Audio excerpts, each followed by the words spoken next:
She is best remembered for her acclaimed creation of the female lead in Grease, Broadway's third longest running musical, and to a generation of young people too. Well, there, of course, is The Magic Garden. And we'll talk about that. We've got a lot of cool things to talk about. The Magic Garden, of course, with her dear friend Paula. In addition to that, she has also been in The Fantastics. Of course, you recall that. And also, how about How to Steal an Election, 1968. And Philemon. Yeah, this is bringing back some memories for you as well. And for the television buffs, guess what? Yep, for all of you that love television, how about an episode of Mannix with a young John Ritter and Barnaby Jones? Yeah, she's bringing back some memories for you, right, Sue? She was also on Kojak. She was in soap operas, As the World Turns and The Edge of Night. Her distinguished career as an actress and singer in theater and television film is extraordinary. And not only starring in Grease, creating the legendary role of Sandy, she's appeared in so many other Broadway shows, and notably the lead title of The Baker's Wife and its opening in Los Angeles off Broadway. She starred in The Fantastics, Rondelay, Morning Sun, Philemon, How to Steal an Election, and so many other productions as well. That's such a wonderful shot, huh?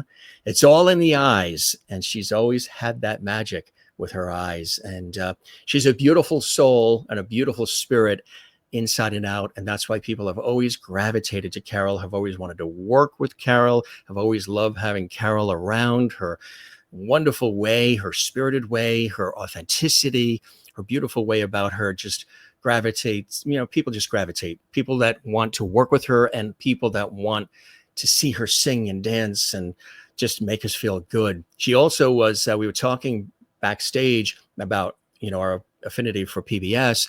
She was a featured guest on great performances too, Best of Broadway, and a principal performer in over 200 commercials for television, on jingles, voiceovers for radio and television. She starred in her own cabaret act, regional theater productions across the country, and she also comes from good old Brooklyn, New York. There is Carole and I, and this goes back just a couple of years, and really a wonderful person. Again, when I first got a chance to chat with her, she was so gracious, so warm, so friendly, so, just affable, really a very affable person. Now, again, I mentioned to you guys, you remember The Magic Garden, which was a classic on WPIX TV, Channel 11, 11 Alive in New York.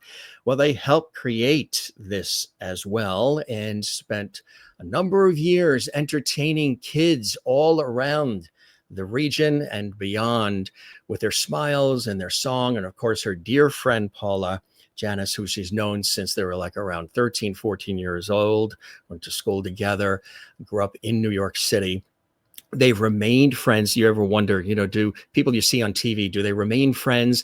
They have remained lifelong friends well beyond The Magic Garden, this classic, fabulous series that really educated, put smiles on the faces of kids. If you grew up in The Magic Garden, I know you're really, you're excited that Carole is here with us. So am I as well. But in addition, of course, to that series, she's done so much more. She's also a wonderful friend of somebody else who was involved with Grease and on the soap operas too. Of course, fabulous Eileen Kristen, who's a dear friend of our show. She's been with us several times as well. No matter what it is, folks, whether it's been television or it's been film, it's been the stage, Carole, again, has been a part of our lives in such an amazing way. And I love this. We dug this out. Look at all the different fabulous iterations and all the experiences that she's had. And she's here to say hello, to share. Again, she has a wonderful milestone event that's coming up and a spectacular. If you've never seen her perform, you've seen her from television, you've seen her in, Barnaby Jones and other things, but you've not seen her on stage. You've got to go. And she's going to be at 54 Below in New York City coming up real soon. And she's been there several other times. It's going to be amazing. Before we bring her on, we want to go back in time just a little bit. Not only was she on, some of your favorite TV shows and in films and also on stage in some of these, glorious, legendary productions. She also, as I mentioned, did a lot of jingles. She's got a beautiful voice. and TV commercials, that is, as well. I'm so excited. I can't even say commercials, but she's been in a lot of them, gang, like this one. Remember this one? Freddie, stop fiddling. I'm not. I'm scratching. My shirt's not soft like before. And where's that fresh smell? Well, I just washed it. You didn't use Downy. There's a big difference without the softener. Only Downy combines skin-loving softness with April freshness. Makes static cling almost disappear. Tonight's the night. Mom, it's softer. And it smells good. They sure notice when you use Downy. And I notice the smile. April Fresh Downy. Or how about this one? There is a land of promise, a land of sun and showers. And in that land of promise, we grow our golden sunflowers. Our sunflower oil is higher in polyunsaturates than corn oil. It's in every bite of Promise margarine. Promise tastes fresh and light. It's part of our diet to fight serum cholesterol. There is a land of promise, a land of golden sunflowers. And there she is in the land of golden sunflowers all around her. And she has the beautiful top on that's colorful. And she's got, believe it or not, she's got hydrangeas in the back there. You just can't see them. She's a gardener. Hey, Carole, welcome to the show, my friend. It's so wonderful to have you here. Take a little trip down. Live up to this introduction. You already, you already did the whole thing, so I can go out and start reading or something. You could say, I am Ralph Edwards, and this is your life. And well, just so the audience knows, that is just about, a blip of her extraordinary career, one that continues today. How are you? You look like $1,000,000 as always. How have you been, my friend? I've been dealing with reality because I've been very fortunate in my life, that I'm a healthy person. I'm very active. I'm able to be. I've somehow managed to keep most of the voice God gave me. But these things are also a discipline when your self is your instrument. I'm sure so many of your guests have told you that, and I'm sure you get it. But I'm good. I just, little things are happening that I'm not ready for.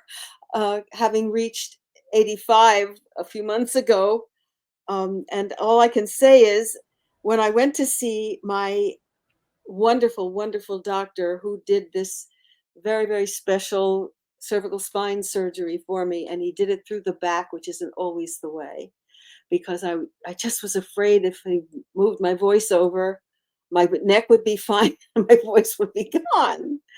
But he looked at me. Last time I saw him, I said, "Gee, Dr.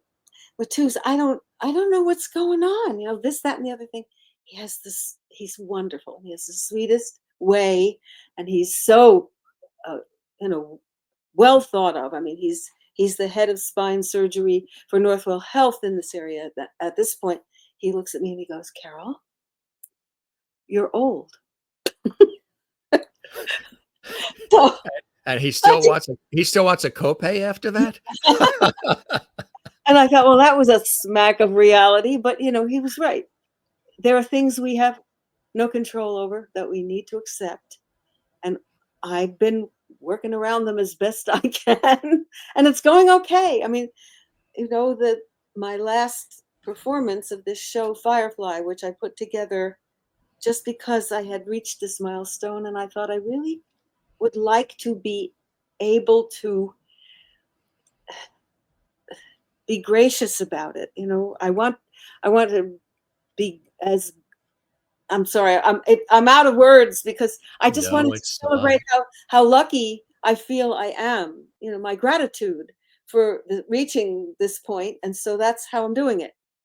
I don't know what's going on with my camera here, but the hair, of course, is one of the most important parts of the body when you're a woman, especially. And as I move back and forth, it keeps disappearing. But if that's okay with you, it's okay with you. Because you have that blurred background, you're probably seeing that on your end, but on our end, nothing. It looks great. Oh, we okay. see everything. All of a sudden, it's gone, and then it's back. And That's good. Yeah, when because it's of the finally gone, you will never see me again. she would just vanish. She would just go into the magic garden. I Yeah. was going to say, it looks like behind her is the WPIX Action Newsroom, but she does have hydrangeas. Carol is, we were talking, comparing notes when we were on the phone last night and this morning. I'm a gardener. I always have been. And, I find it so therapeutic and have ever since I was a kid. And the family, too, taught me how to do it. And we would go from New York up to our relatives in New England and Connecticut and Massachusetts. And they had all these beautiful gardens and flowers and vegetables. So learned really early. And I used to watch on PBS as a kid. Crockett's Victory Garden with Yes. Jim Crockett. Remember?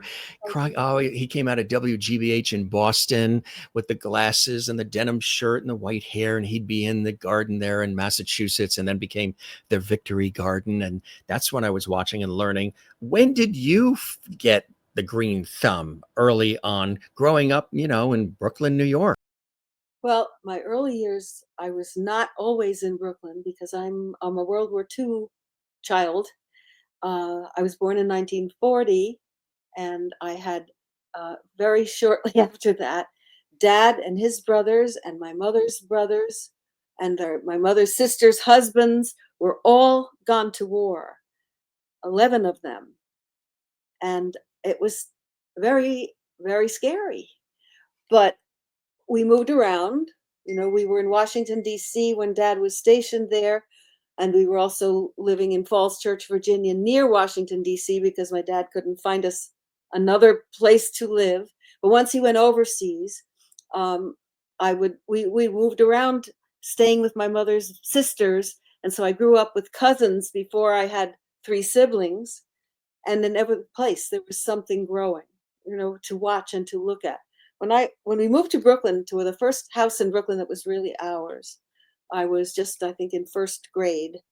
And my mother, coming from a Polish coal mining family, all of them, from Poland, and all special, spectacular people. I mean, they grew their own vegetables. They had a cow. They had chickens.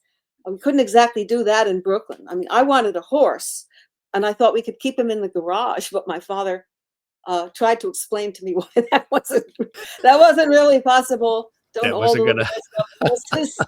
My mother gave me a packet of nasturtium seeds.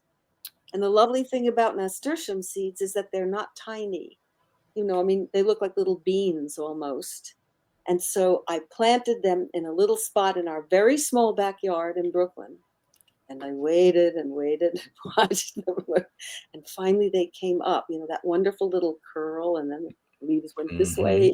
Right. I was absolutely enchanted. And I was hooked. That was So it for you, huh?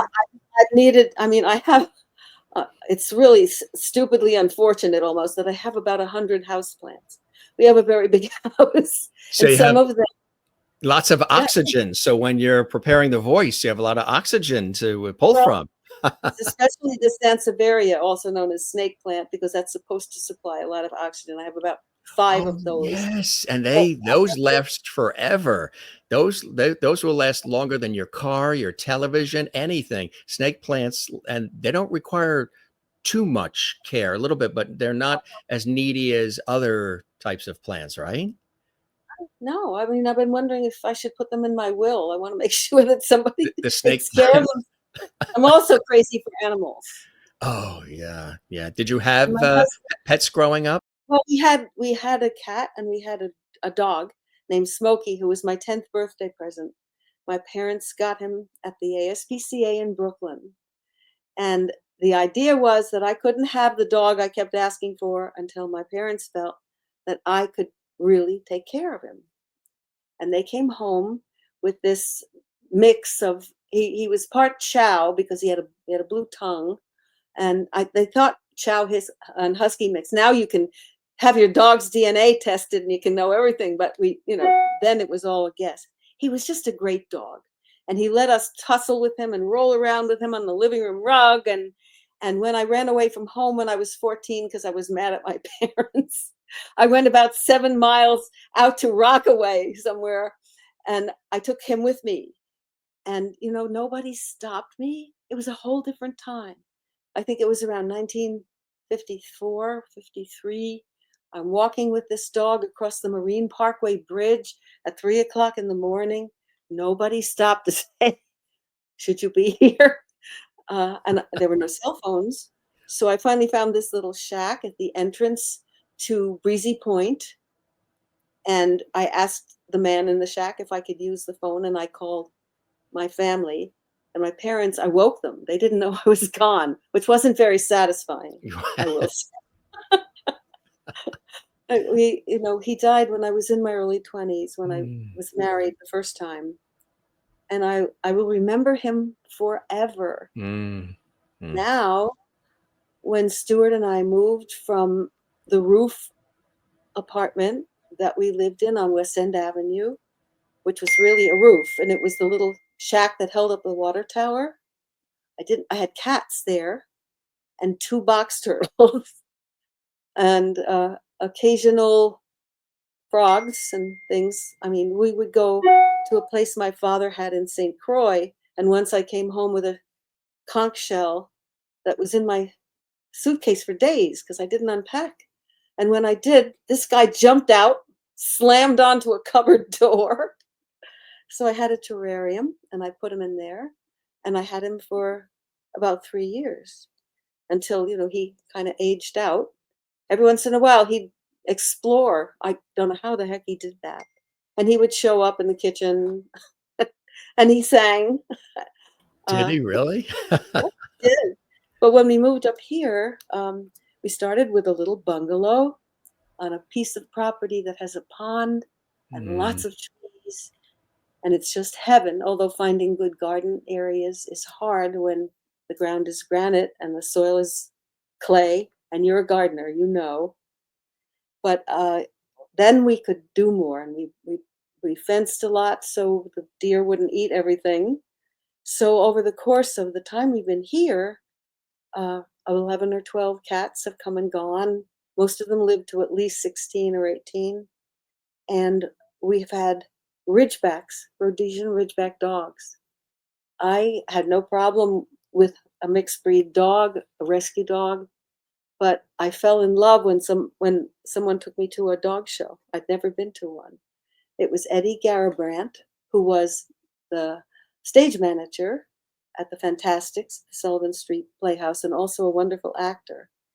And he said, you could have a purebred dog now, and you could, know who the parents were and make sure that it's healthy. And so I went, and there was this Rhodesian Ridgeback in the part of that show, that in Westminster, where you can actually visit the dogs who are present. And oh my God, my heart stopped. He just got to me. And I found out that he was a big shot, and he had puppies not far away from here. So we went, and I was hooked. So we've had 6. We're on number 6 now. We adopted him from the family of a man, a musician and social worker who we didn't know, who died of COVID. And the family couldn't deal with this, and it's understandable because they are not for everybody. They're not vicious necessarily, although they're protected, but they're big and they're fast and they're strong and they're thrilling. He's not here with me because he'd have eaten half the office. He would have knocked everything down and be Yes. licking your face and eating the hydrangeas behind you Right. and all. And I But lost the last of my turtles last year. did I've you? had them since 1964. How did you? What? They do last long. I had them as a kid as well, and have always loved turtles. I always loved turtles, and Yeah, I knew we had even more in common. one of my favorite reptiles, the turtles, actually. And when we go visit family down in Florida, there's a lake where the turtles just come out of the lake, and they just come and greet you. And it's, for some reason, I'm sitting in a chair and they're surrounded by all these turtles. They just know That's maybe that I've had this thing for turtles. But I once had I had a goldfish, actually, that was This goes back. This was I got them out of Grant's WT Grant's department store. And we could love. Remember when department stores used to have the pet section with the aquariums and the turtles, and you could spend the day just going into the pet section. Mom is shopping for clothing, or dad's doing this, but you can go over to the pet section and just you were, enamored by what you were seeing. And I remember there was this goldfish that kept coming to the glass right to me, and we ended up taking him home, put him in the aquarium. I had actually an aquarium. The aquarium ended up in the den, but when I was a kid, it was in my room. Got to have one in my room, which was really cool. And I remember coming home from school one day, and it was, I think, sixth grade. And Wally, I named him Wally, and he was about this big. He was on the floor. Somehow he managed to flip out of the aquarium onto the floor, and he was stiff as a board. And I said, "Oh my God, what's happened here?" So I scoop him up, I put him back into the aquarium, and he comes back to life. And he did that like 3 or 4 other times. He outlived every other fish that was in there. And there was some tropical fish too. And sometimes you don't mix tropical with goldfish, they say, but they all got along. Wally was in charge. And then I went off to college, and my sister, who was in charge of taking care of then the aquariums, because I was, off in school, she likes to clean. She's, very neat and likes to clean. So she had thought, she was young. She was probably what, I don't know, 15 or something. She thought that she was doing something terrific. And she, took the fish out and took the water out and the gravel out and was cleaning it, and then put the gravel back in. And my parents put the water back in, and the fish went back in. And I came home from one of the weekends from college, and I go in. At that point, the aquarium was in the den, and I go into the den. I'm like, "Where's the aquarium? Where's Wally? What happened? Where'd they move it?" All of a sudden, where the aquarium was is a chair. This new chair sitting in the corner. I'm like, "Nice chair, but where's the aquarium?" Jim, come upstairs. We made some lunch for you. We made your favorite. Sit down. We have something to tell you. Your sister thought she was doing the right thing, and she cleaned the aquarium, but unfortunately, like used back then in the kitchen sink, she used Comet with the gravel, and the Comet doesn't come out of the gravel. So when the water went back in, I guess the Comet released, and the Comet, that Comet you use in kitchen sinks and all that back then, took care of all of them, including Wally. So when I came home, look how devastated you look. you know how I felt when I saw a chair with the aquarium. You can't imagine. We have a connection that's really interesting. Yes. My youngest brother was 6 years younger than I, and I was not at home for some reason, and something happened with my biggest goldfish, and he was worried about it. And the part of the house that he was in had become very cold for some reason.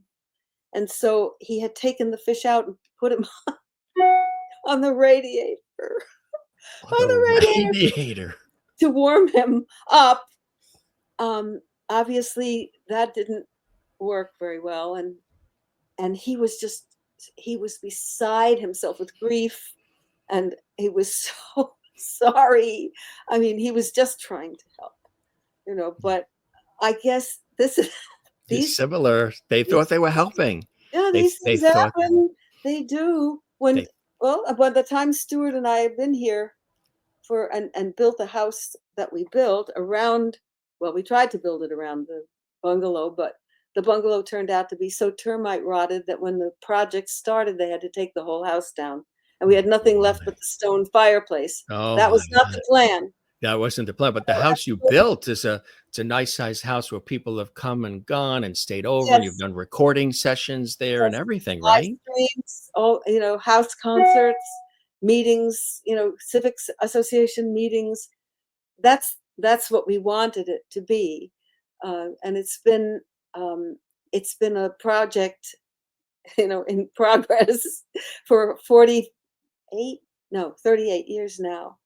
And we're just hoping we can hang on because, as with a lot of people, when they reach this stage of life, you find the taxes are going up and you're reassessed. And Yeah. that's good news is your property's worth more. The bad news is you don't want to live anywhere else. Right. You can't And, afford it. and Right. it's getting to be a pressure.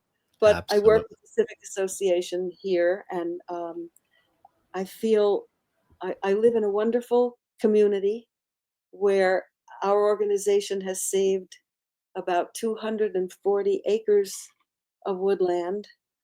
They're not making it anymore. So it's an atmosphere where almost anything strange and alive can show up in your life. We've even here, which is pretty not that rugged really. Last summer we had a mother bear and her cub in the area, and I absolutely love this, and I love all of them. At one point, Stuart and I had 2 dogs and 3 cats and the 2 turtles and 8 ducks. And the ducks were English called ducks, which came from a gift from my niece Catherine, who lives in Rockland County, and an elderly man who had a lot of animals, like a little farm, was giving them up, and she went to see what was there and got these 2 little white ducks and brought them to our house, and she's on the front porch. Happy anniversary, Aunt Carol, don't kill me. And I opened the box, and there are these dirty, smelly, scared to death little white ducks. These are the smallest breed of domestic duck.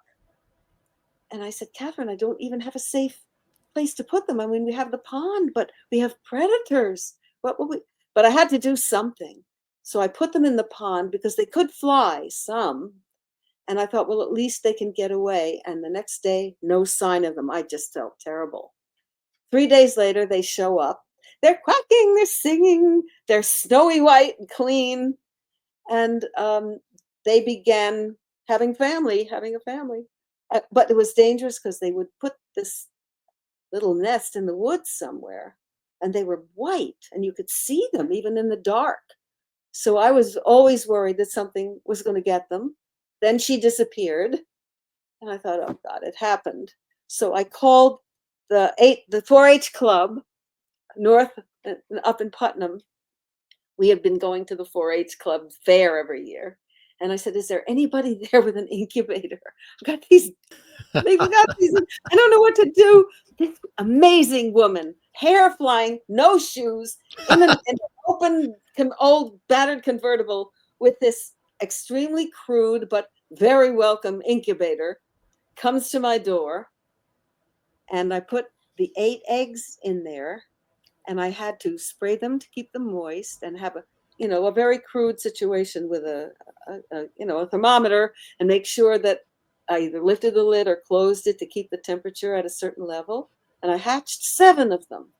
Did you We had really? built a room for my mother with her own bath, and she had moved on, but I mean, she was still alive, but she no longer was with us. So I used her bathroom, and the ducks, swam in her bathtub. You don't want to know what that bathroom looked like when they were old enough to be outside in the pond. They're also, when I sang in the house and they were out there and I opened the windows, they all sang with me. They quacked, they squeaked, they carried on like there were 50 of them. It was life at its absolute fullest. Unbelievable. Now, when you were a kid, you're Ms. Doolittle instead of the Dr. Doolittle.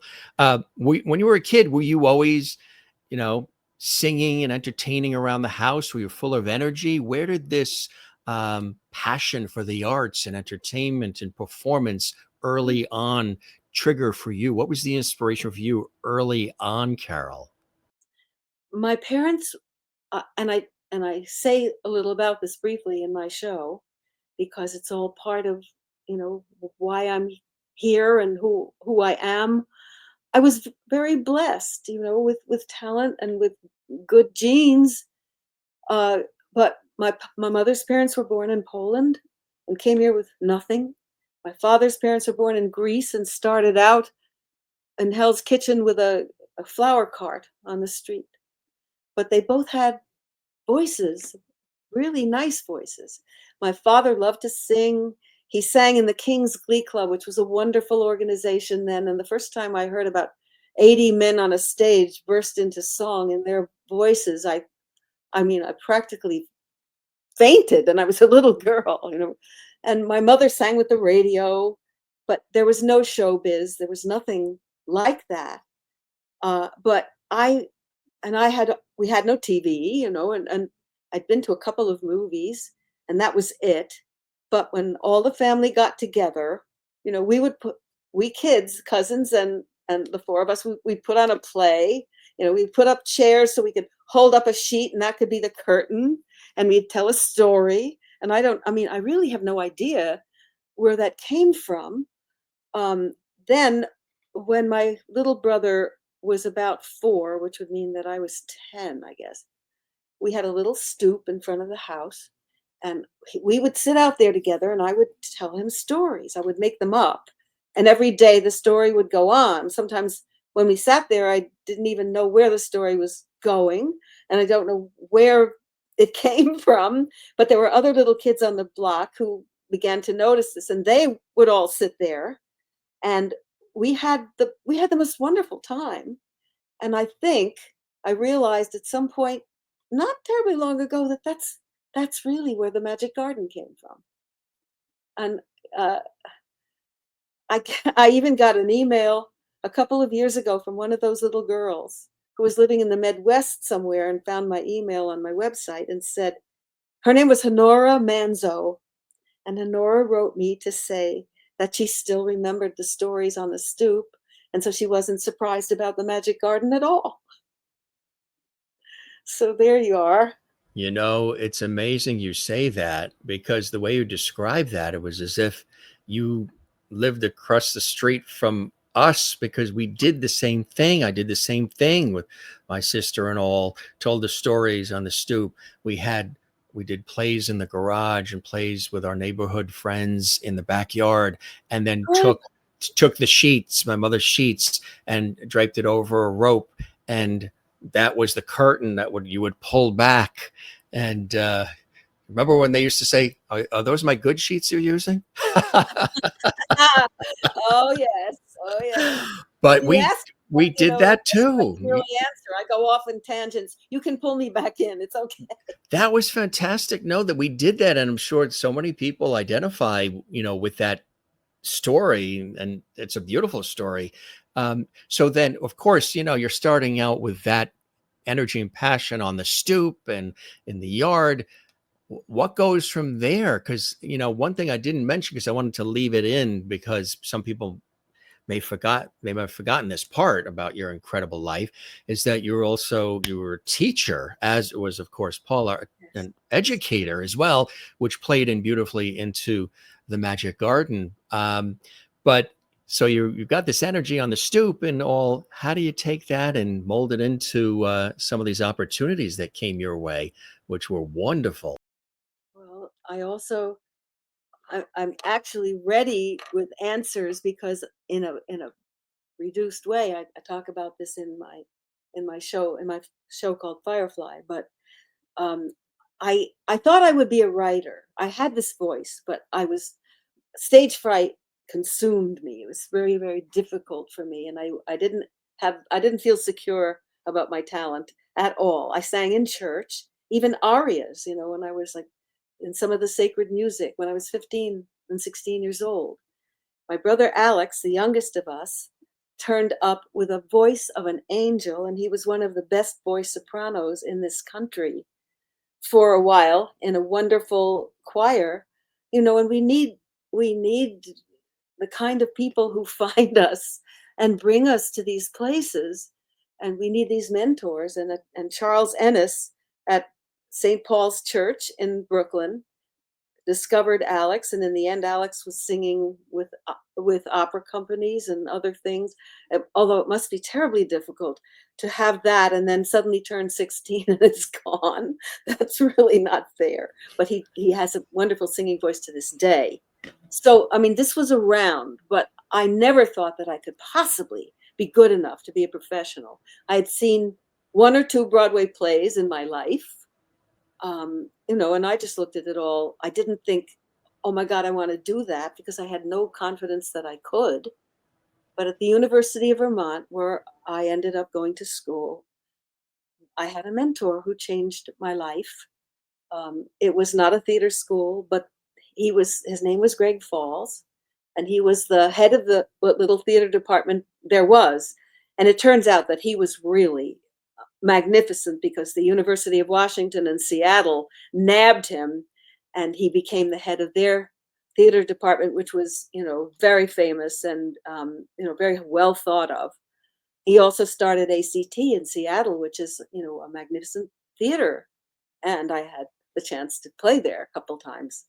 I played Louisa for him in the Fantastics, and I played, I did the female lead in the Celebration for him, which was a Tom and Harvey show. Tom came out to see it and was very happy with it. But that was just my luck. I do tell my audience that he brought me the Fantastics album, which Tom and Harvey say they did so quickly, right before they even opened, just in case they closed right away. And of course, it ran for about 100 years. So that wasn't the problem. But he brought it to me. Greg brought it to me, and he played it for me. That sort of did it. I mean, I had already played in whatever shows there were to do at school. Julie and Carousel and Fiona and Brigadoon and Monica in The Medium and a role in Carmen and Michaela and Carmen. So I thought, oh God, that I could do that. I mean, could I do that? He said, Carole, you can. He said, you can do this if you decide that that's what you want to do. And you'll play this role somewhere, someday. And so, one of the happiest stories I love to tell is that 6 years later, I auditioned at the Sullivan Street Playhouse. And very unusually, they told me right then and there that I had the part, which isn't always the way that happens. And I just went flying down the street with all the quarters I could find to call Seattle and the phone booth on the corner and tell Greg he was right and I was going to do it. So that was 1966. And I played the role for 2 years. Fantastic, huh? And then I played it when they asked me to come back and do it, even 10 years later, when I was 36 and I was working in TV in California. Yes, that's Barry. He was Oh, that's phenomenal. right. Yes, that is Barry. Yes. Yes. And Yes. Jeff played it, and I played it with him. So he was covering. Right. When Barry went to do a film for a little stretch of time, Jeff played it on Broadway, and then he also played Danny on the first national tour. That's and right. That's where we really got to know each other. But that is the one and only Barry Bostwick, who is touring right now with Rocky Horror, with the film. And a number of the people in the film are out doing this event. And we're still in touch. So anyway, back to where we were. Fantastic. Yeah. Huh? I did come back for Tom and Harvey, and I did play it. Yeah. In 1976, when I was 36 years old. I mean, I said to them, you guys are nuts. She's 16. Are you sure? I mean, you haven't seen me in a while. Is this going to be okay? And they said, yes, we know it. We know it. And I came back, and I had only a week to learn it again. I mean, some of it, was easy, and some of it wasn't, because the choreography changes, things change. And I didn't know anybody in the cast at all. So I thought, well, I'll watch this for a whole week, and then I'll be ready to do it. I had watched it twice when Jeff called me from California, and he was in the hospital. And we were on rocky ground at that point, but we were still living together. And he said, the house burned down last night, and some stuff is still salvageable, but they're going to They're going to board it up in 48 hours, and then you won't be allowed in. So I got on a plane and I rented a car and I went into this hell um, that smells terrible, and all your dreams, your life is melted and jammed together and awful. And boy, when I think about the fires in California, my heart bleeds for those people. But I managed to get some stuff, and Barry said, I have some, I'm not there, I'm doing thus and such, but but I can leave a key for you. You can have my house while you're here. And there's skids underneath, where I have stuff. You can put your, whatever you want to save. And I did. And about 2 months later, there was massive flooding, and all his stuff and my stuff took off for who knows where. But then I only had like another day or two to watch the show back in New York, which I did. And Tom and Harvey insisted on coming to the first one. I Wow. really wish they hadn't, because I didn't feel ready. But they Yeah. were so supportive. They were so good to me. And that's one of the reasons why Sarah Rice and I ended up creating a show called Thank You for Your Love, which won a Bistro Award, which was our tribute to Tom Jones and Harvey Schmidt, with all of our memories and some of the songs we sang and some of the ones we wished we had, and lots of stuff on screen, Mm. including Harvey's letters to me, which were works of art. They were so beautiful. He was quite a fine commercial artist. Did Hmm. covers for the New Yorker and things like that. And his Yeah. letters were in brown ink on a sort of sepia toned paper in his exquisite hand. You know what the Fantastics posters look like? The Fantastics? That's the way he wrote everything. So that, um, Tom spoke on our opening night. He was in his 90s and recently a grandfather at 90 something. An exquisite man. I loved him dearly. They changed my life. They put me in Portfolio, their beautiful workshop, which was in a building in Hell's Kitchen that had been a chapel where immigrants were married way, way back. So it had a big space. They had a whole costume space upstairs. They had their rehearsal space and their offices and this performance space. And I sent you pictures of one of the productions of Philemon, in which I played the female lead. My middle name is Maria, and Tom named the character Marcius for me. And I played it, with this wonderful, wonderful, beautiful man. Um, and I'm trying, I'm thinking because I want to be sure I'm right. His And name was Chapman Roberts. There he is. there he is on the screen. There I Yeah. am riding on his shoulders in a costume that Tom always called Charlie's Beautiful Rags.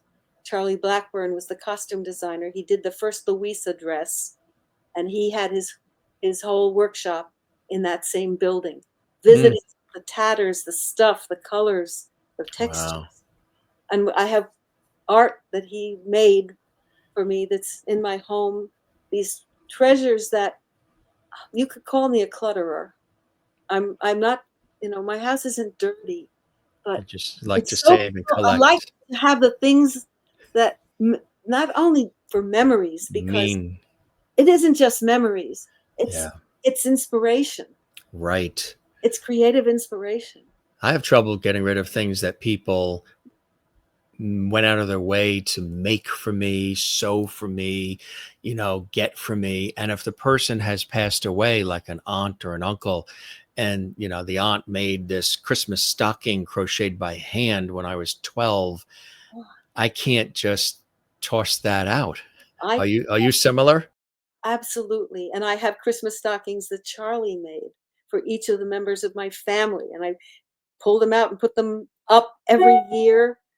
I just I've I've been so blessed with with all of these tokens of love, and with all of these inspirations, and I mean, I just fall apart sometimes when I look at the things that have come my way from people I've loved, who expressed their love for me by giving me not only their friendship and their trust, but these lovely things.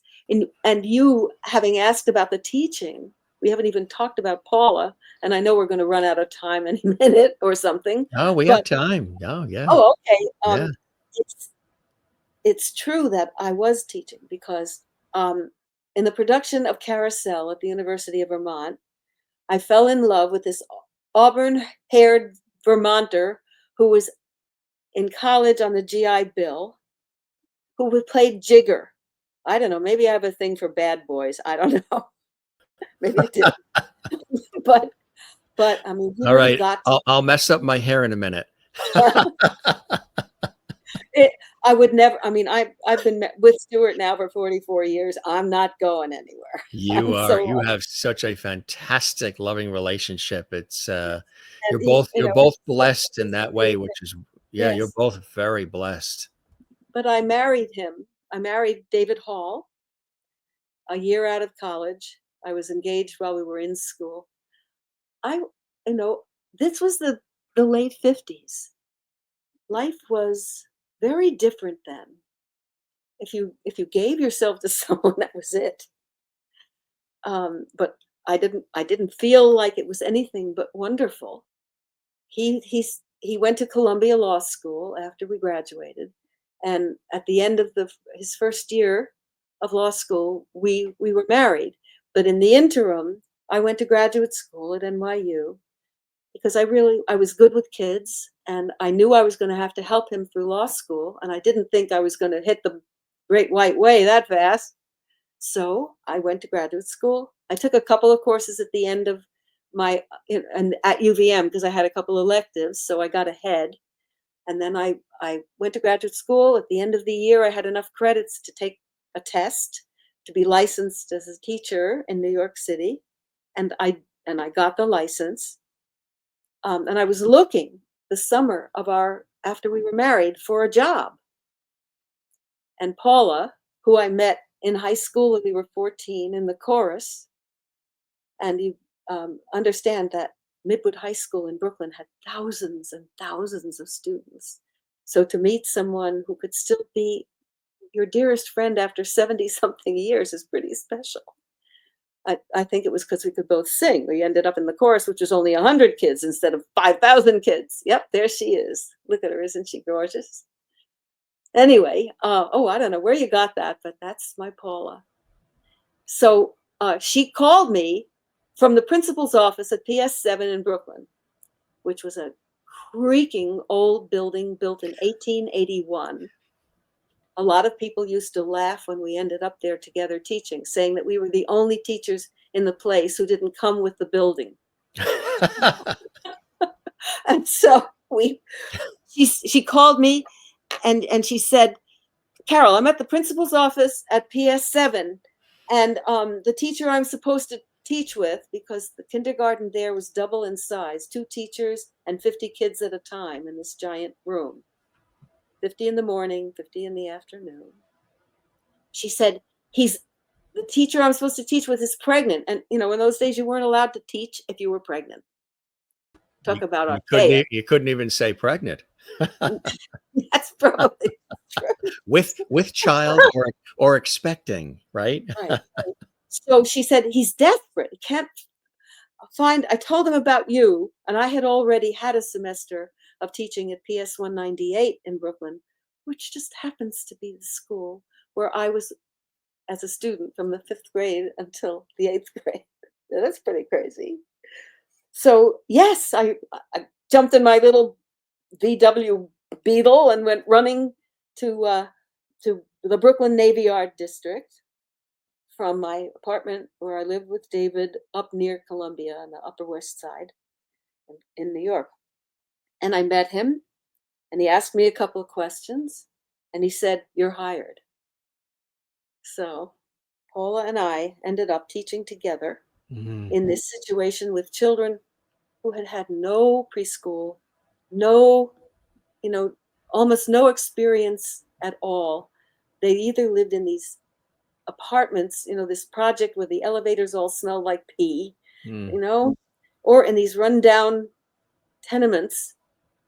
And there we were with 50 of them together. And it was our job to help them adjust to that kind of an atmosphere. Some of them didn't, we gave them a pair of those little blunt ended kindergarten scissors. They didn't know where to put their fingers. They had, no one had ever, they didn't have books. No one had ever read them a story. We taught them to jump rope. First you do this and then you jump over it. When you do it automatically, you have to figure out how do you do it and then teach the children how to do it out on the playground. It was an extraordinary experience, including that they came in one day with a kitten. Some of the boys had this kitten. It was still wet. They had fished it out of the East River because somebody drowned a litter and just tossed them in. I mean, boy. it couldn't be worse. And this poor little thing was alive. And I said, I don't have any pets at the moment, but I have one now. And she got a full kindergarten education because you weren't supposed to have animals in the school, but all the children were very interested in her because they wanted to know how she was and was she sick and was she getting better and was she just. Right. So I put a little carrier in the back of my car and I brought her to school every single day. And some of them were afraid because their parents had told them that cats would bite and scratch them and cats carried diseases. And in the area that they lived, it wasn't necessarily untrue. So I would put them all in a circle on the floor, and then we put Qui, her name was Qui, short for Quidam, which is Jane Doe in the French court of law. Don't ask me how that came about, but anyway, put her there, and she would look around and decide who she was going to walk to. And she changed her mind a lot, which was good because a lot of the children got to be close to her until they weren't afraid of her anymore. We didn't let her, run ragged. We had a little area where we closed her, but she would come out and the children would spend time with her. And the principal and the other teachers never found out about this big secret in the kindergarten. We had her little litter box in the closet. And I think for a lot of them, it was a very important experience, learning to communicate with an animal, Mm-hmm. to treat it with kindness and to be gentle and how funny and fun That's they right. can be. So we brought animals onto the Magic Garden, Paula continued to teach. I went and did an audition, which happened because well, I had worked with the Champlain Shakespeare Festival for 2 summers while I was still in college. And I sang as a minstrel, which a lot of Shakespeare festivals had in those days. It was just an atmosphere thing. And then when Paula and I would go to the Delacorte, which has just been redone, and I'm sure it's wonderful. It was the early days of the Shakespeare Festival. And so I said to Paula, they don't have anything here for waiting online. All these people waiting online. And what would happen if they had minstrels? So my brother sang and her brother sang. She had sung with her brother. I had sung with mine and we had sung with each other. So we decided, because we were green and naive, that we would send a letter to Joe Papp at the Shakespeare Festival and tell him that we had this little minstrel group and maybe we could be useful. Never expected to hear from him. We got a response. Come and show us what you do. We could see you on thus and such a date. At this point, we hadn't even told our brothers yet. So I wrote to the University of Vermont. I called the head of the music department there, lovely, lovely old man. I said, could you possibly help me here? Here are our vocal ranges. Here are 4 songs that I think we could do and learn in a hurry. Could you send me some music? He not only sent me some music, he sent it all in 4 parts and all pencil, handwritten in the mail. We went to Paula's house. She had a piano. And the first time we opened our mouths together, we couldn't believe it. It was truly a gift from God. The blend was really beautiful. So we learned the stuff. And then I said, we're going to be auditioning outside. Can we hear each other? So we went to Riverside Park. There were old people sitting around on benches being very sweet. We said, can we sing for you? They said, yes. So we sang our stuff and we realized we could hear each other well. And we knew when we had to move a little closer together. The elderly audience adored it. And we went to audition on a day when it was sunny and lovely. We went to the Delacorte, and Colleen Dewhurst was on the stage, and she was rehearsing Cleopatra. And I knew who she was, and I thought, oh my God, I don't think I can do that. But we had no choice. So we got up there, and we sang, and only Joe Papp and his Bernie Gersten, who was, like his right hand, were sitting there in this whole, all of these seats, 2 of them sitting there. And we got halfway through the second song, and I noticed they were talking to each other, and I thought, oh God, they're not interested. This is it. Well, we tried. And then they stopped and they looked up and they said, you're hired. When can you start? Can you imagine? Wow. So we Yeah. hurried and put together a repertoire, and Mm-hmm. we started doing it. And at that time, we lived in the city. We walked to work, and we were working on the line, and a lot of people were coming to sit and just hear us because they weren't going to the show. They weren't planning to, and that got to be an issue. Mm.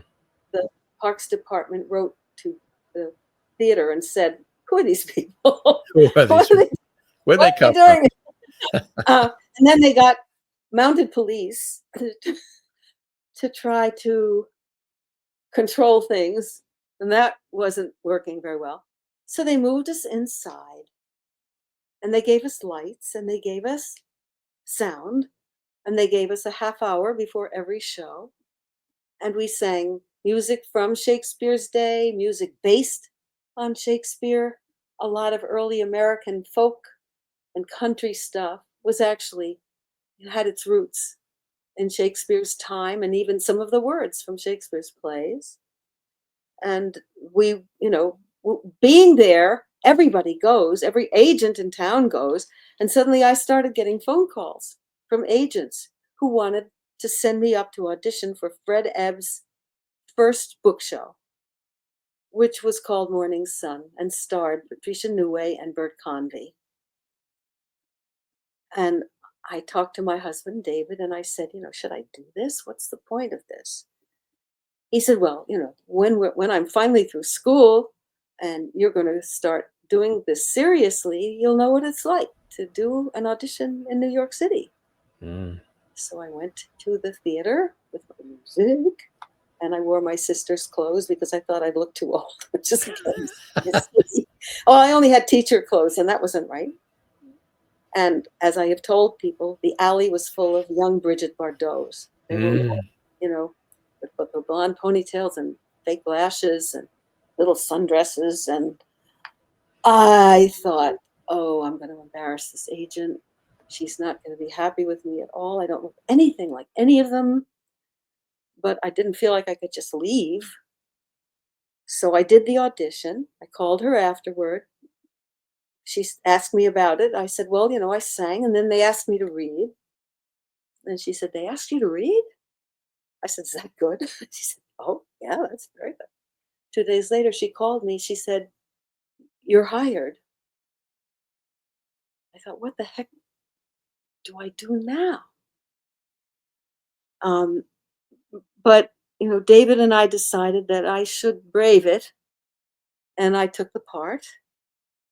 And later, the director told me that they had been looking for this ingenue for 7 months. They had gone to LA, they had gone to Chicago and Miami. They'd seen everybody in New York, and they just couldn't find her. He said, and then you walked on, and we grabbed each other, and we said, let's just hope she can sing. So that after that, the play was very dark. It was interesting and very dark, and it didn't run. But so then I had to substitute teach, while I gradually worked my way into doing more auditions. And she was a wonderful agent, and she was the one that didn't scare me. The others were, oh, okay. Ugh. I don't think. Right. She was gentle with me, and she sent me to the voice teacher, Felix Knight, who was my other major mentor outside of Tom and Harvey. He was a Metropolitan Opera star. The old film, March of the Wooden Soldiers. Remember that film? March of the Wooden Soldiers. Yeah. March of the Wooden Soldiers. Yeah. There was a young tenor in it with tights and a feather in his cap. He was Bo Peep's boyfriend or fiance or something. That was Felix when he was 19. And by the time I met him, he had sung at the Met. He had sung on every radio show there was. He had sung for the troops during World War II. He was amazing. And he knew how to take a voice like mine, which is a particular instrument that you're born with. It was a lyric coloratura soprano voice, and help me with the transition that happened in a voice like that, so that the line of your voice is a line and it doesn't sound like 4 different people. And even when I had done some jobs and I had done some roles and whatever, and he spoke to me one day, he said, we have to have a meeting because Broadway's changing. And all those lovely roles that you have always played are not what's happening. He said, I'm going to teach you how to sing high chest, not too far because the damage will be permanent, but I'm going to teach you how to cover the top of your voice like a tenor does. And he did. And the last audition I had for Grease, and I only had 2 of them, was with Louis St. Louis, the music director, who put me through every possible note that my voice could make. And I learned later that he was just trying to figure out, they hadn't even decided, exactly everything that Sandy would sing, but he wanted to see what the possibilities were. And he wanted to see, if I could sing that 50s stuff and whatever. I had no idea that I would end up with it. I asked Ken Waisman, our producer then, I asked him if,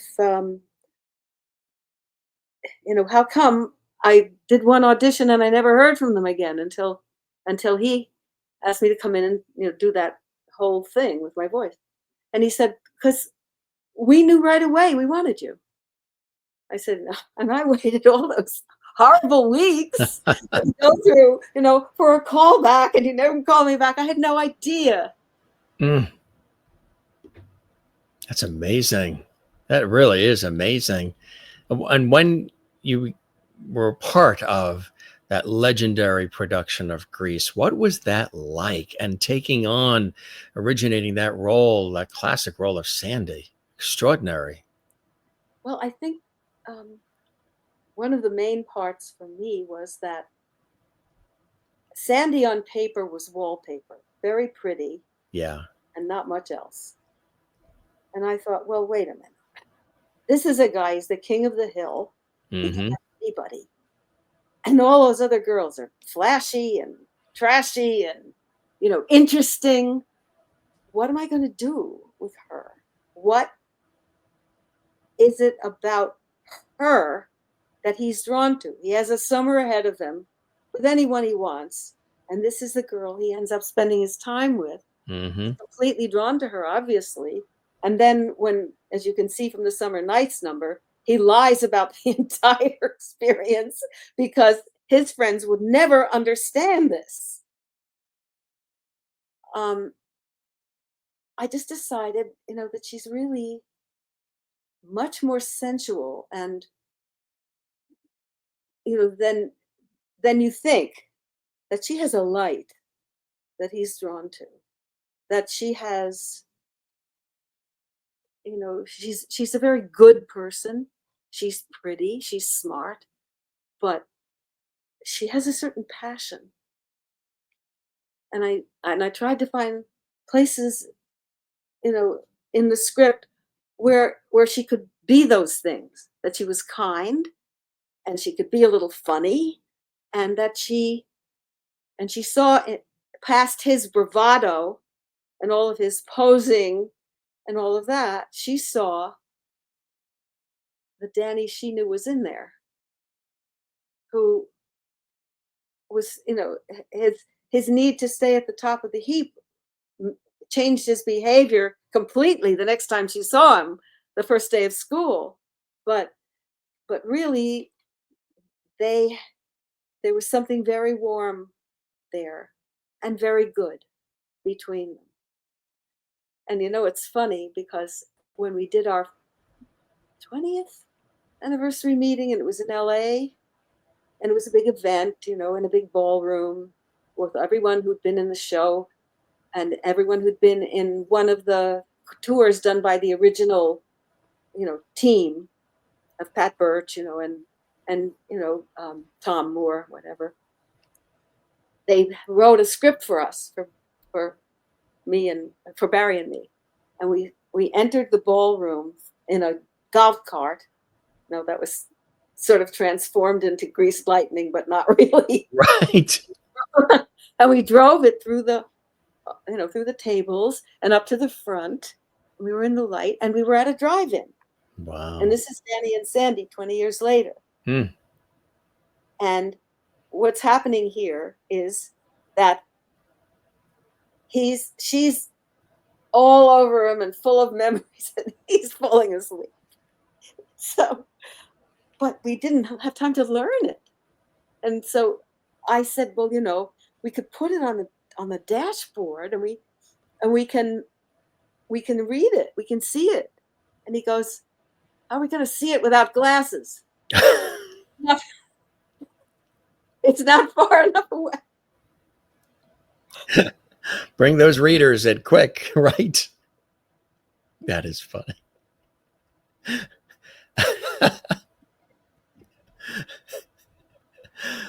Now, isn't there something too? Was there a poster or something that you had that you were going to show? Because there's you're still, reminiscing about Greece, right? It continues today as we speak.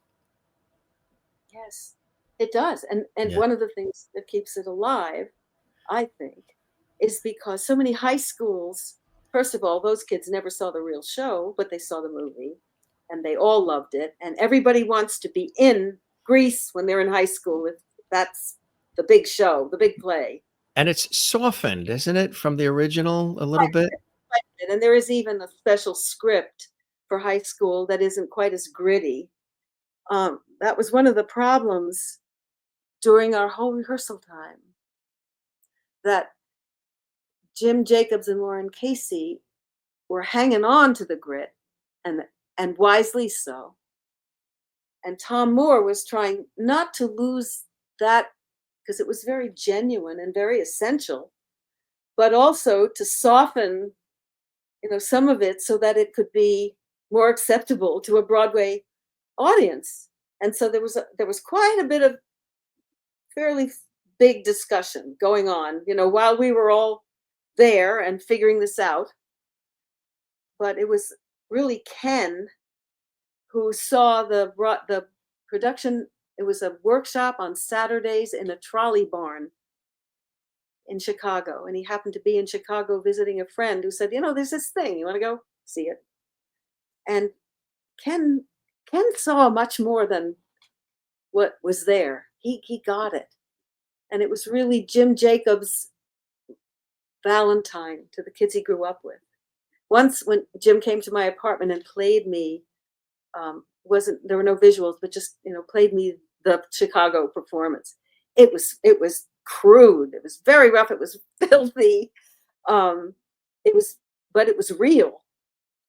And I said, "Where are those people now?" He said, "Oh God, Carole, they're all either dead or in jail."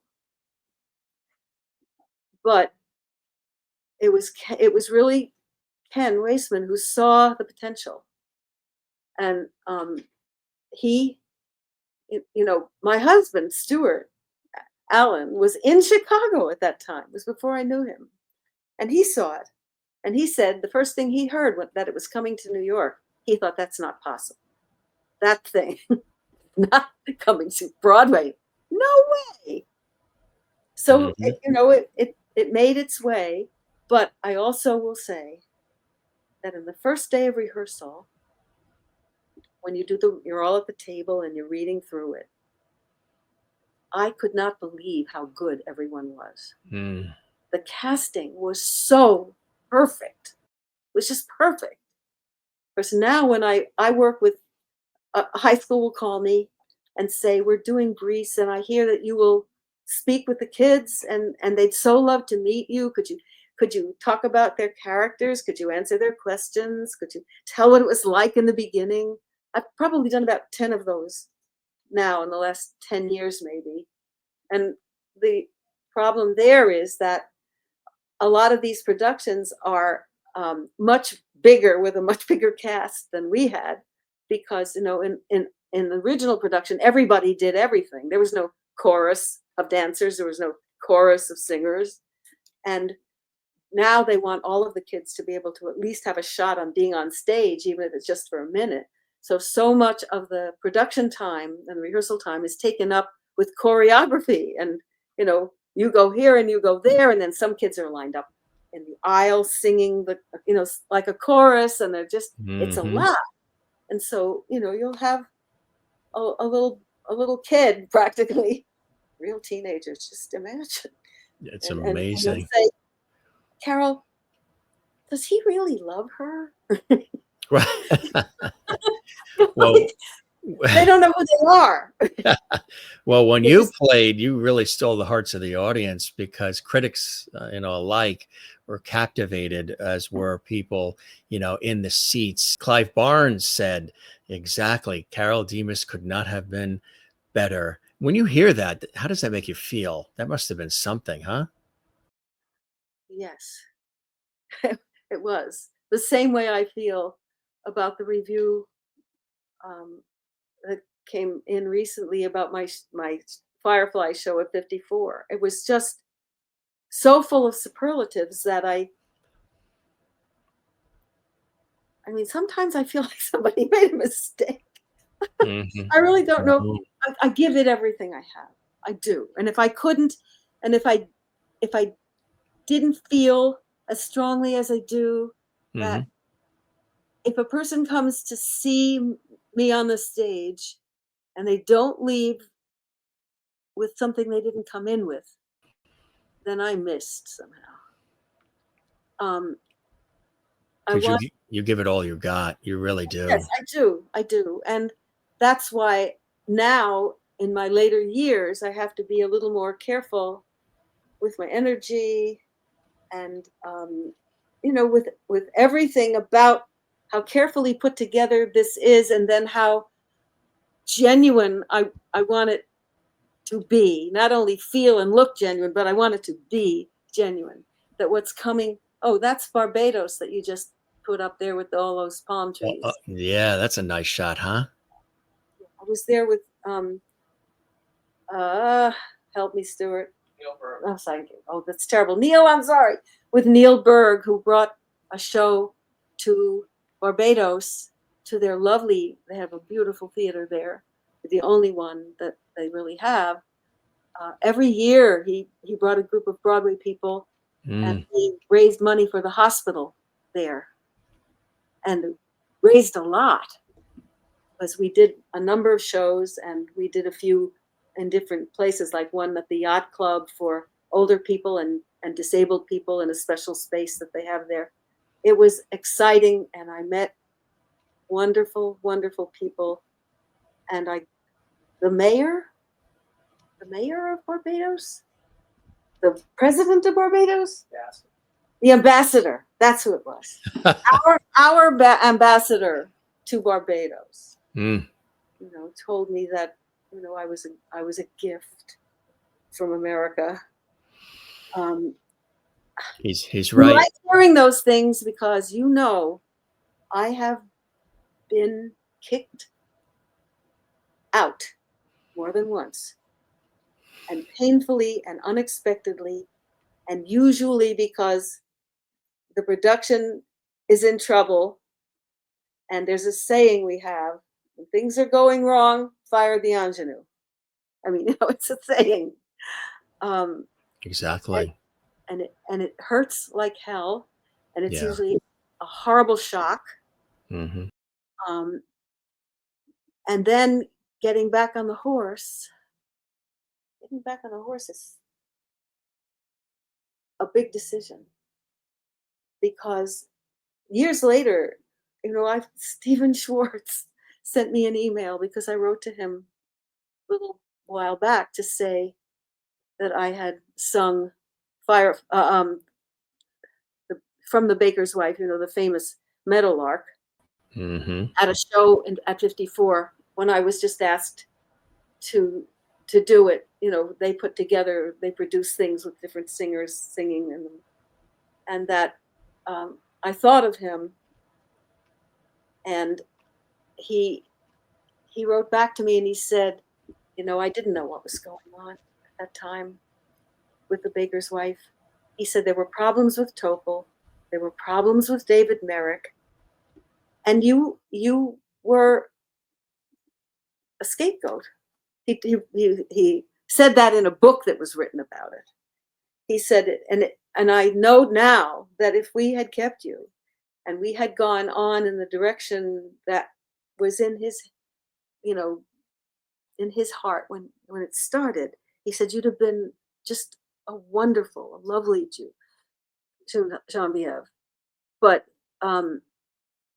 it was a story that would take another whole session with you to tell you how crazy it was. That they had Patti LuPone in a hotel room and they were working with her, and I was still on the contract, and Equity is telling them you can't have two people on the same contract. And David Merrick comes to the theater, because I had an accident, but I went on that night, and I got a standing ovation for Meadowlark. And if I hadn't done that show that night, they would have had grounds, but they didn't. So we had a big legal trial with David Merrick and blah, blah, blah, because I had a run of the play contract. He didn't really want to have to keep paying me. So he offered me a job in another show. He paid me too much. That's the way you do it, right? But he showed up in my dressing room during that turnover time. And my manager, Bob Lamond, happened to be there. David Merrick comes in, and I'm ready to go on. Every night I went, and they put my understudy on. And David Merrick just kept looking at me. I asked Bob, what was that? What's that about? He said, God only knows what they told him, Carole, but he didn't expect what he just saw. He was out in the hall, David was, screaming, "This is my show, and Carole Demas is not fired." That's it. So, that's it. But in the end, Affirmative. on the road, and and people came and people went, and the show staggered along, and it could have been very beautiful. I don't mean just in terms of me, but the whole story, because, and it's all in Meadowlark, which is why I sing it the way I do, is that this young woman really was married to this very kind older man who at that time Tobel was playing like a macho Israeli, which he was. Um, and he's really something, you know. And she doesn't really know what passion is.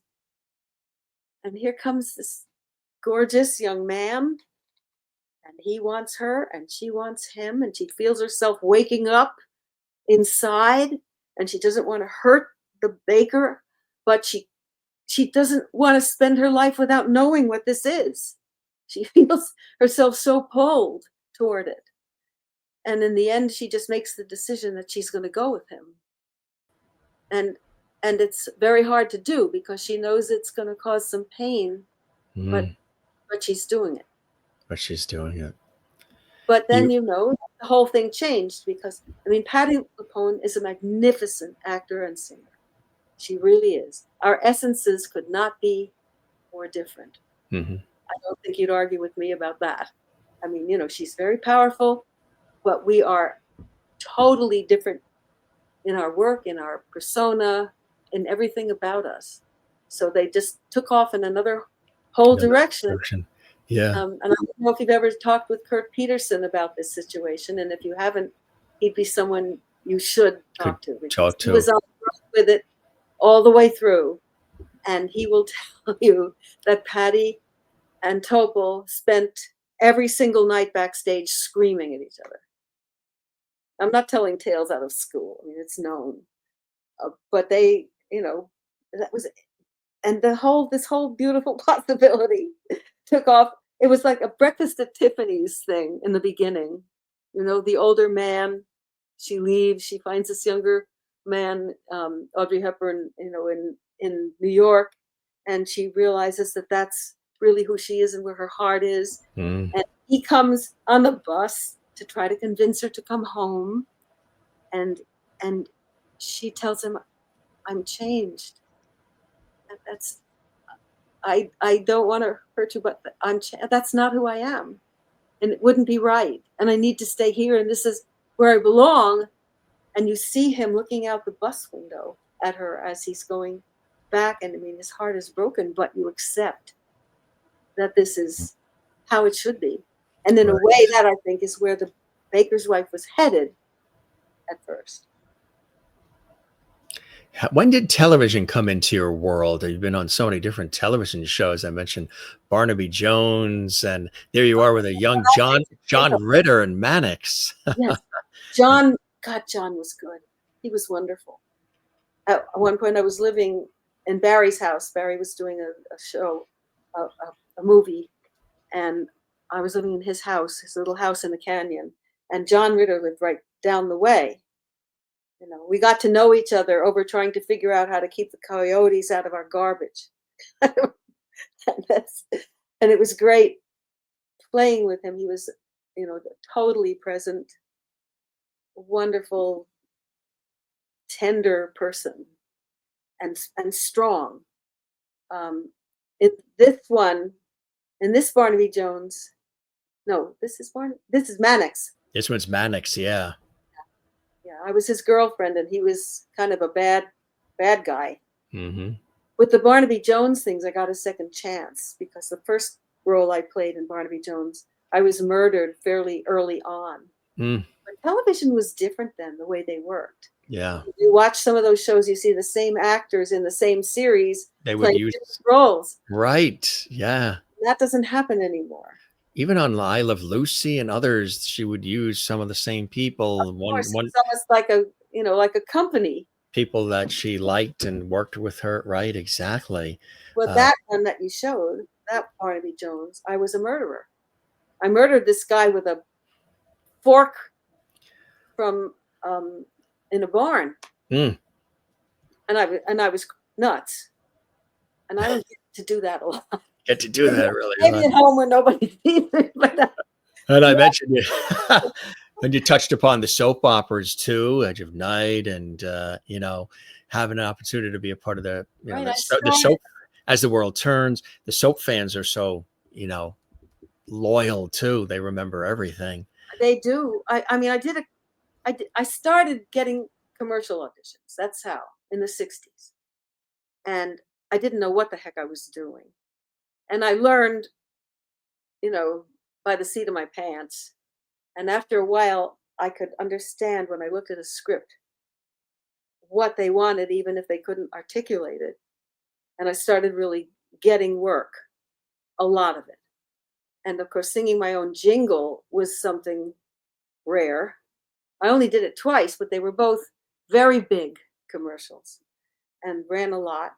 The one with the sunflower fields that you showed me, I did that 2 years in a row. Promised, yeah. In these endless fields of sunflowers, all of them bigger than I am. Did you They ever lost me there. They were up with a camera. you didn't get stung by a bee at all, did you? They had to give me a walkie-talkie so I could explain to them how to find me. But in any case, I got an NYPD, which was a big show in the 60s. I got a Route 66, in which I played the girlfriend of a very troubled young man. That seemed to be a theme, come to think of it. What And, a so, and yeah. then when we finally came around to the Magic Garden, by then I had my teacher experience behind me. And Yeah. I had a film experience, and Pix called my agent and said, "We want to see Carole. We want to talk to her about doing a show where she's the host of a cartoon show, because we have to put something new together." They, frankly, having some difficulty with their license. Mm. So, they wanted to do another children's show that was something special of some kind. And when I got there, I thought about Paula and me. I thought about the Shakespeare Festival, where after our brothers no longer sang with us, we sang again for like 3 more seasons. Even while after I did the Fantastics, I covered it because Tom and Harvey asked me if I would. And of course, they're at Sullivan Street and I'm at the Delacorte. And the only way they could reach me was by the phone in the dressing room. But everybody knew that if it rang, someone should answer it, because it might be Sullivan Street calling to say, "You're on, get down here." And I did. I did sometimes. Yeah. This whole television thing just was kind of gradual, really. Except, commercials in those days had a funny place in the world of an actor.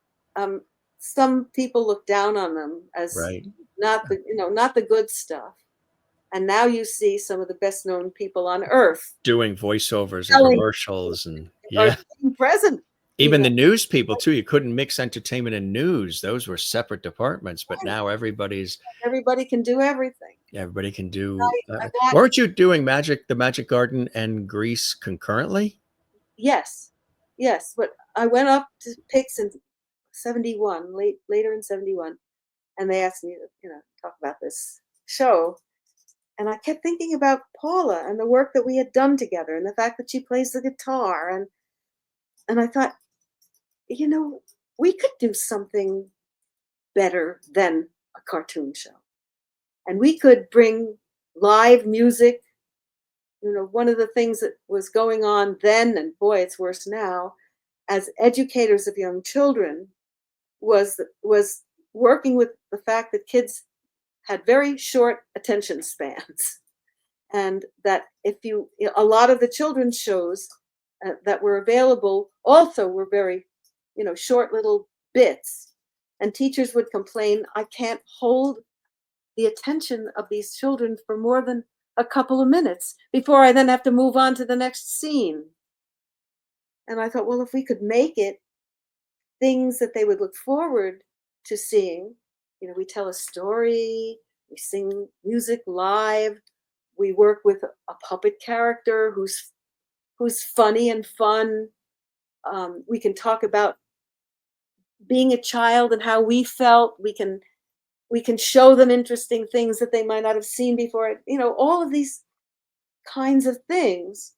And so I brought that up in this meeting. And in the back of my mind, there was this little voice saying, "You need a job and you're about to talk yourself out of it." But they were curious. So they asked us to come in and show them what we could do. And of course, we really didn't know. I had another job at that time, and I can't remember what show I was doing, but whatever it was, I called Paula and I said, we've got to put something together. They're not giving us much time. Would you like to try to do this? She was up for it. So we went to Pix and we did 15 minutes. And then we never heard another thing for quite a while. And then we did. And they said, well, you sent us in a different direction. And we looked at a lot of other people and nobody had your chemistry. Nobody had what you had. So let's do this. Paula had her first child of 3 at that time. And she would come to the theater where Grease was on. And we would go down to the basement and we had the outline. We'd never had more than an outline for any of those shows, except for very specially timed things with the puppet where we'd have to, actually script it tightly. The rest of it, we knew our obligations. Here, you're going to tell a story. You're going to tell, and you're going to find the props. We said, if you can put the things in the story box for this story, we can tell it with 2 people. And we've already figured out who's playing what roles in this story. And so there was the story box segment, which would be a certain length of time. There would be a song or 2 that we knew we could do with just live with just our 2 voices. There'll be this nonsense with the puppet, which was basically their writer's job. And Carrie Antibes just made it fly. He was so wonderful. And that was the way the show was built, but the segments were long enough so that they had some substance. So we would work out we gave them a list. These are all the songs we can sing with just 2 people and a guitar. And we tried for a broad range of things, other languages, different kinds of music, because we knew that a lot of the kids who watched had a very limited experience with music. Whatever was played at home, whatever was coming out of a boom box on the street. And we wanted to enlarge their music world. So, we gave them that. And then we said, and here are a bunch of classic stories that we can tell with just the 2 of us. We can bring them to life. And these are the props we will need. Of course, they made the props. We never saw them till we got there. So, when we looked surprised when we opened the box. Yeah. We were sometimes. That isn't what we imagined, but okay, so we're doing it. Here we are. Did the 2 of you ever realize, well, of course you did, but when did you realize, and you've remained dear friends all these years later, which is so incredible. Did you realize early on the impact that this wonderful series for children was making on the lives of children? Not at the beginning. We didn't even have enough of them, first of all, for it to run more than once a week. They were running them while they were still warm, practically.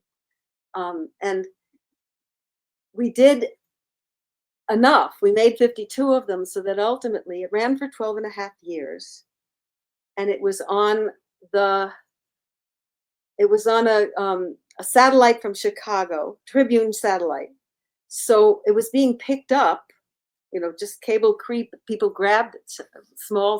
Smaller stations just took it.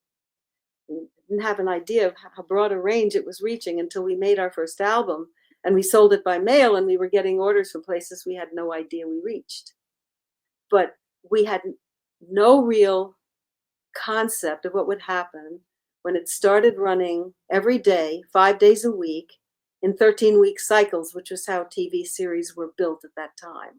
So 52 shows, each one ran 4 times a year. And all the way from 1972 until the summer of 1984, it was running. And after I left Greece, I went to California and I was working there. And so I didn't see it there and I didn't have a feel for how well received it was. The first time I really realized it, I had done a commercial in Brooklyn in a beautiful brownstone, which was a big job because it was a hair color commercial. And for the first day, I was Dora Drab, and they did things to my hair that were absolutely obscene. It really looked horrible. And then the hair color goes on, and the next day I'm on a piano, and all these gorgeous guys are hanging around in their tuxes, and I'm in a gown, and oh my God. So I'm going home from it, and I had made some money, and the hairdresser who did the hair color, and I split a cab, and I dropped him at Central Park South and continued on going to my West Side apartment.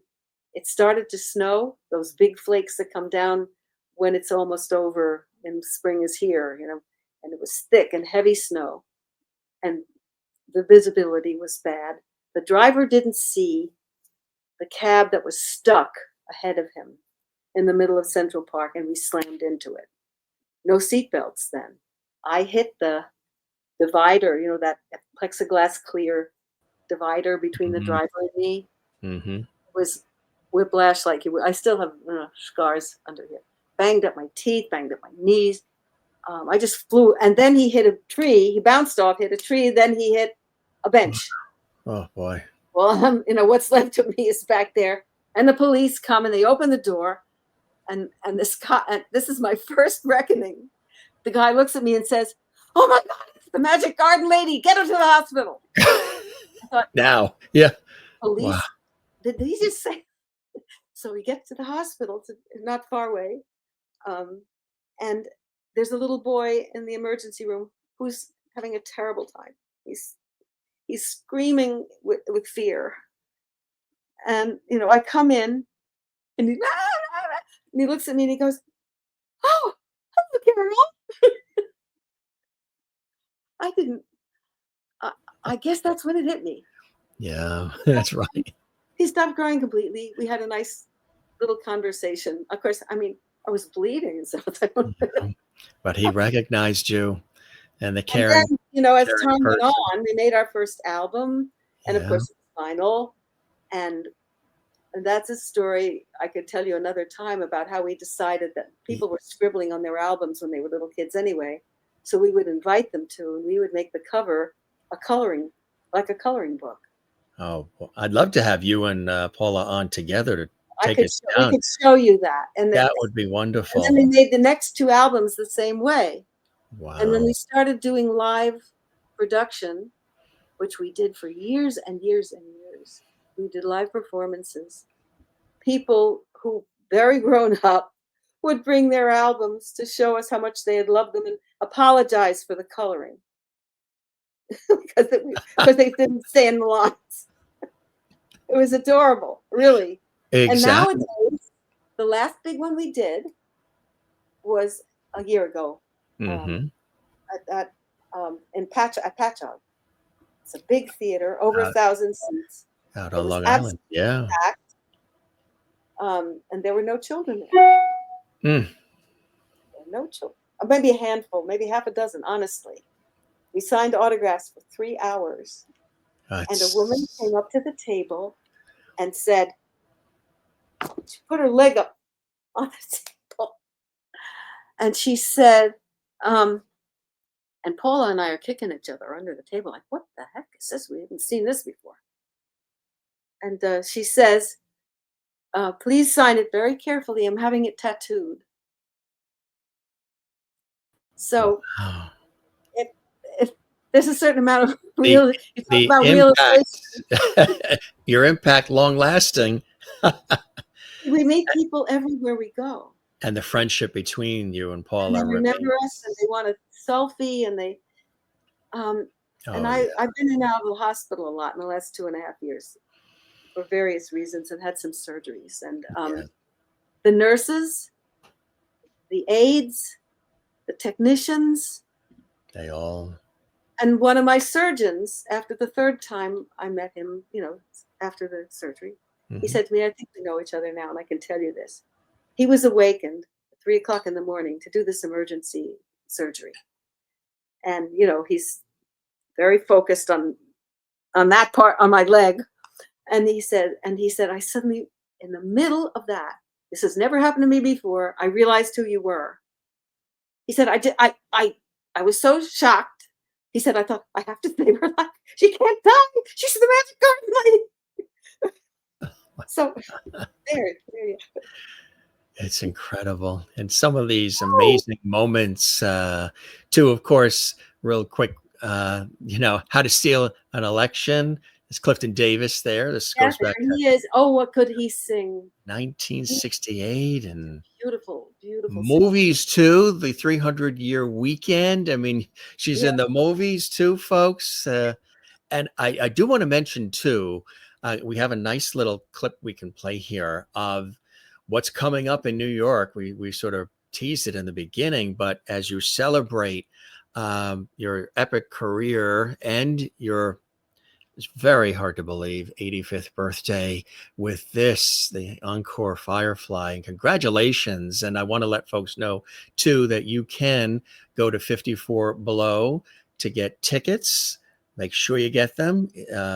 Always sells out whenever Carole's on stage. And also there is her website for everything Carole Demas. Yes, Magic Garden, but so many other incredible things that she has done. She's highly awarded, highly acclaimed, and beloved in the industry. And she's performing in the Big Apple in her, hometown. And we're very excited about Firefly it. is a song I love, and it's It's a signature almost for me now. And it's Paula will be with me for oh, a cool. segment in this show. I didn't know Oh, if I that's told you great. that. She did No. the other one too. We did, like about 8 minutes. Yeah. We talked about our whole friendship and how we've, how this all happened a little bit. And we sang a couple of the Magic Garden songs and another song that was typical of the kind of thing that we offered back in the day. It was so great to have her. And Eileen Kristen will be in this Yes. one movie too. We'll be singing something from Greece. I know some people saw it and loved the little production number we did of Summer Nights as in the first show, which was in July. But we can't repeat it because we cannot find a proper Danny. And even our producer Ken was looking, and he offered a few ideas. I looked them up.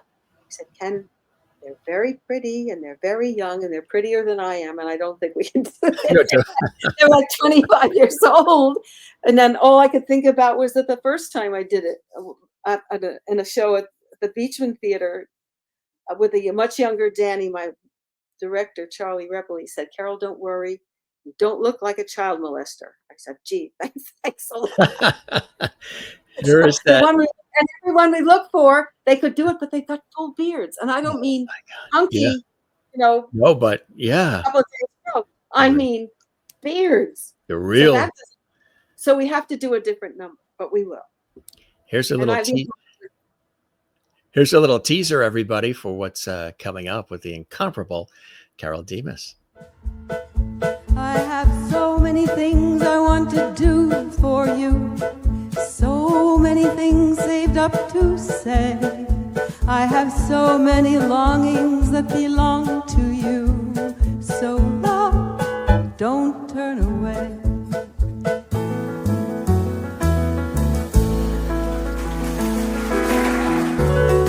Two arms aching for that first embrace.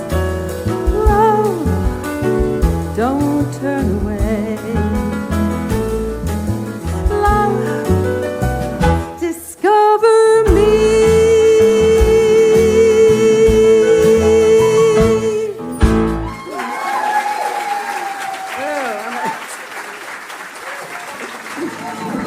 Fly away, meadowlark, fly away on the silver morn. Deep in December, it's nice to remember, although you know the snow will follow. Deep in December, it's nice to remember, without a hurt, the heart is hollow. Deep in Frenchie? December. Hey, could you come over for a while?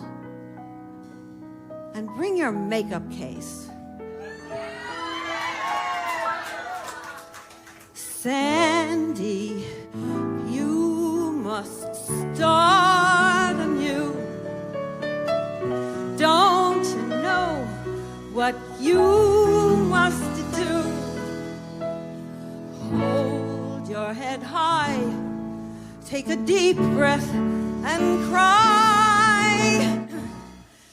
Goodbye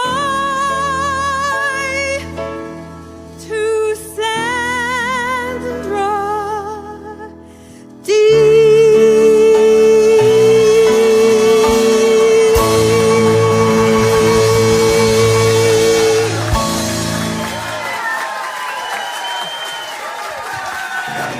Don't wait for a reply. Don't be shy. Come on, Firefly. Light up the sky.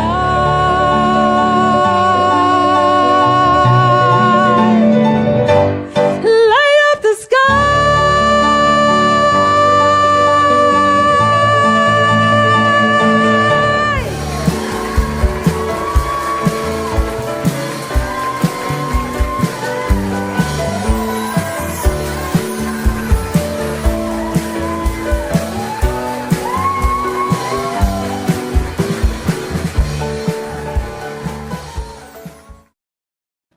Really nice, Carole. Really beautiful, I tell you. And everybody go to 54below.org, O-R-G, CaroleDemas.com as well. She is truly a star. She's very humble about it too. And she was Miss Vermont as well, right? Oh my God. She's done everything. That's a story in itself, believe We will me. definitely have you back for that. And we'll have Paula as well. And congratulations on everything, my friend. You really are not just a star, but you're a beautiful person, a beautiful soul inside and out. As I said at the beginning of the show, this is why everybody likes to be around your energy and your spirit. Not only are you a super talent and a wonderful person and beautiful inside and out, but you care, you have your heart on your sleeve, you know, you love to garden, you love turtles. I mean, you're okay, kiddo. And everybody loves you for that. And I just, For people who may be looking for tickets, sure. because it's just a quirky thing that happens with 54. Yes. I don't want them to be disappointed. One of the things that we've discovered is that 54 does hold back some tickets and then releases a block of them near the end. So if you go to their site, you know, and you look for tickets, there are different prices in the different areas of the venue, and you'll see sold out, sold out, sold out, Yeah. and you'll be discouraged. Maybe just don't give up. Go back about a week to 10 days before, and suddenly a little block of tickets will be there. And okay. That's like Carole said, never give up in life. Don't give up. She hasn't given up. She's still at it. And I just got to say, happy birthday, my friend. Happy birthday to you. What a glorious time to celebrate with so many people that love you, Carole, and at 54 Below. And I just want to say to you from me, Jim Masters, happy birthday to you. Happy birthday to you. Happy birthday, dear Carole. We love you. Happy birthday to you. Happy birthday, Carole. I'm very grateful. Thank you. You are the best. Thank you so very much for joining us on the Jim Masters Show. And I truly hope, Carole, you enjoy the time with me as much as I absolutely have with you. Get her a Kleenex, quick, folks. Stuart, get her a Kleenex. He's right there on the other side of the hydrangeas and the Action Newsroom that's behind you. Oh, he's there. He's there. At his desk. God bless him. Thanks, Stuart. And you will be back. We will have you back. This was just a little warm up, a little teaser again, going down memory lane a little bit. And congratulations on everything. And a happy, happy birthday. Here's to many more happy and healthy for years to come, my friend. And thanks for gracing us with your presence on the Jim Masters Show. We love you, Carole. Thank you for giving me this opportunity to be. Thank you so much. You're very welcome. And thanks for all the years of joy you brought all of our lives, from kids all the way up. It's amazing. You be well, my friend. We'll talk soon. Okay. Yes. Bye-bye.